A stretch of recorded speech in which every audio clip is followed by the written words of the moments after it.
ഇന്ന് നമ്മൾ ഈ കുട്ടിത്താടത്തിൽ കൂടെ പരിചയപ്പെടാൻ പോകുന്ന ആളെ ഒരു ചെറിയ കക്ഷിയേ അല്ല. സ്കേറ്റിംഗ് ചെയ്തുകൊണ്ട് കുതിക്കുമ്പോഴും നിമിഷങ്ങൾ കൊണ്ട് റുബിക്സ് ക്യൂബുകളിലെ കുരുക്കടിക്കുന്ന ഒരു മിടുക്കനെയാണ് നമ്മൾ കാണാൻ പോകുന്നത്. പഠനത്തോടൊപ്പം തന്നെ കീബോർഡ് നന്നായി വായിക്കുന്ന മറ്റൊരു കൊച്ചുമിടുക്കൻ. പറഞ്ഞു വരുന്നത് രണ്ട് സഹോദരങ്ങളെ കുറിച്ചിട്ടാണ്. തിരുവനന്തപുരം പോത്തൻകോട് സ്വദേശികളായ ദേവസാരംഗും ദേവസാത്വിക്കും. കാണാം.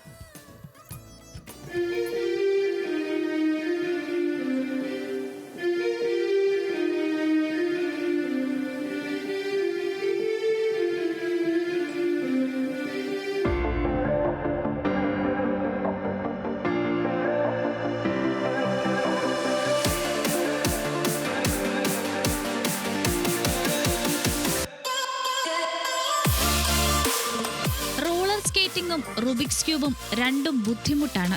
എന്നാൽ ഇവ ഒരേ സമയം ചെയ്യുന്ന മിടുക്കനാണ് തിരുവനന്തപുരം പോത്തൻകോട് സ്വദേശി ദേവസാരംഗ്. ഇളയവൻ ദേവസാത്വിക്കാവട്ടെ വിരലുകളാൽ കീബോർഡിൽ വിസ്മയം തീർക്കുകയാണ്. ഏട്ടനെ പോലെ തന്നെ സ്കേറ്റിംഗിൽ ദേവസാത്വിക്കിനുമുണ്ട് കമ്പം.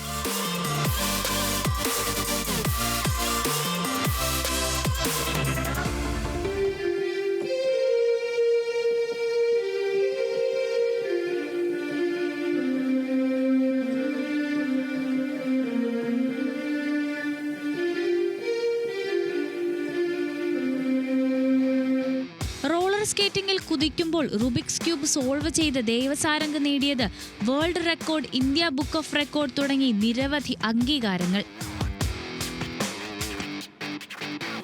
ഇവരുടെ രണ്ടുപേരുടെയും താല്പര്യങ്ങൾക്ക് ഞങ്ങൾ അവരുടെ താല്പര്യങ്ങൾക്കാണ് കൂടുതലായിട്ട് മുൻതൂക്കം കൊടുക്കുന്നത്. അത് പഠിത്ത കാര്യത്തിലായിരുന്നാലും അങ്ങനെ തന്നെയാണ്. രണ്ടുപേരുടെയും അക്കാഡമിക്കൽ കാര്യങ്ങളൊക്കെ നോക്കുന്നത് ഞാനാണ്. സ്പോർട്സ് പരമായിട്ടുള്ള കാര്യങ്ങളെല്ലാം അവൻ്റെ അച്ഛനാണ് നോക്കുന്നത്. കൊറോണ കാലത്ത് തുടങ്ങിയ പരിശീലനവും അച്ഛന്റെയും അമ്മയുടെയും അകമഴിഞ്ഞ പിന്തുണയുമാണ് ഈ മിടുക്കനെ അംഗീകാരങ്ങളിലേക്ക് എത്തിച്ചത്. ഇന്ത്യ ബുക്ക് ഓഫ് റെക്കോർഡ്സും ഇന്ത്യസ് വേൾഡ് റെക്കോർഡൊക്കെ അച്ചീവ് ചെയ്യാൻ പറ്റിയത് ഈ ഗ്രൗണ്ടിലായിരുന്നു. അതിന് ഒത്തിരി സപ്പോർട്ട് സ്കൂൾ മാനേജ്മെൻറ്റിൻ്റെ ഭാഗത്തു നിന്നുണ്ടായിരുന്നു. പ്രധാനമായിട്ടും പറയേണ്ടിരുന്നത് അന്ന് അവൻ്റെ പ്രിൻസിപ്പളായിരുന്ന, ഇപ്പോഴും അവൻ്റെ പ്രിൻസിപ്പൾ തന്നെയാണ്, ഡെൽസി ജോസഫ് മാമാണ്. മാം അവൻ്റെ താല്പര്യങ്ങൾക്കെല്ലാം ഒത്തിരി സപ്പോർട്ട് സ്കൂളിൽ നിന്ന് ഒത്തിരി സപ്പോർട്ട് മാമിൻ്റെ ഭാഗത്തു നിന്നുണ്ടായിരുന്നു. എനിക്ക് ഏറ്റവും കൂടുതൽ സപ്പോർട്ട് ചെയ്യുന്നത് എൻ്റെ അച്ഛനാണ്. അച്ഛനാണ് ഈ സ്കേറ്റിംഗായിട്ട് മുന്നോട്ട് പോകാൻ വേണ്ടിയിട്ട് എന്നെ കൂടുതലും സപ്പോർട്ട് ചെയ്തത്. 13 മിനിറ്റ് 44 സെക്കൻഡ് കൊണ്ട് 9 വിവിധ തരം ക്യൂബുകളുടെ കുരുക്കഴിച്ചാണ് ഇന്ത്യ ബുക്ക് ഓഫ് റെക്കോർഡ്സിൽ ഇടം നേടിയത്. അന്നത് 9 ക്യൂബുകളായിരുന്നെങ്കിൽ ഇന്ന് 50ഓളം റുബിക്സ് ക്യൂബുകളാണ് ദേവസാരംഗ് നിമിഷങ്ങൾ കൊണ്ട് കുരുക്കഴിക്കുന്നത്.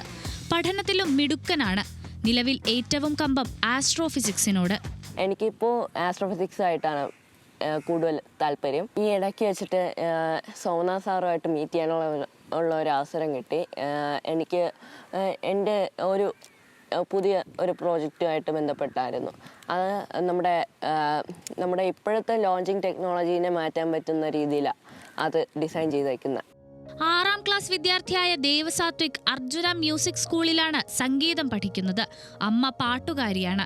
ആ കമ്പം മകന് കിട്ടിയതിൽ കുടുംബത്തിനും സന്തോഷം, അതിലേറെ അഭിമാനം. എന്ന് വെച്ചാൽ വൈഫ് നന്നായി പാടും. അപ്പം അത് ആ സിദ്ധി മകനും ഇളയാൾക്കും ലഭിച്ചിട്ടുള്ളതായിട്ട് കണ്ടു. അതിനുശേഷം അവനെയും ഞങ്ങൾ മ്യൂസിക്കിലേക്ക് വിട്ടു. ഇപ്പം അർജുന എന്ന് പറയുന്ന ഒരു സ്ഥാപനത്തിലാണ് പഠിക്കാൻ പോകുന്നത്. അവൻ്റെ മാഷിൻ്റെ പേര് രാജേന്ദ്ര സാർ എന്നാണ്. നന്നായി വായിക്കുന്നുണ്ട് കീബോർഡ്. പോത്തൻകോട് പണിമൂല സ്വദേശികളായ തമ്പുരു ബിനീഷ് ദമ്പതികളുടെ മക്കളാണ് ഈ കുട്ടിത്താരങ്ങൾ. Devasarang blue mount public school തോന്നക്കലിലെ 10ാം ക്ലാസ് വിദ്യാർത്ഥിയാണ്. 7 ട്യൂൺസ് മ്യൂസിക് സെല്ലർ എന്ന സംഗീത ട്രൂപ്പിന്റെ ഭാഗം കൂടിയാണ് ഈ കുടുംബം. ന്യൂസ് മലയാളം, തിരുവനന്തപുരം.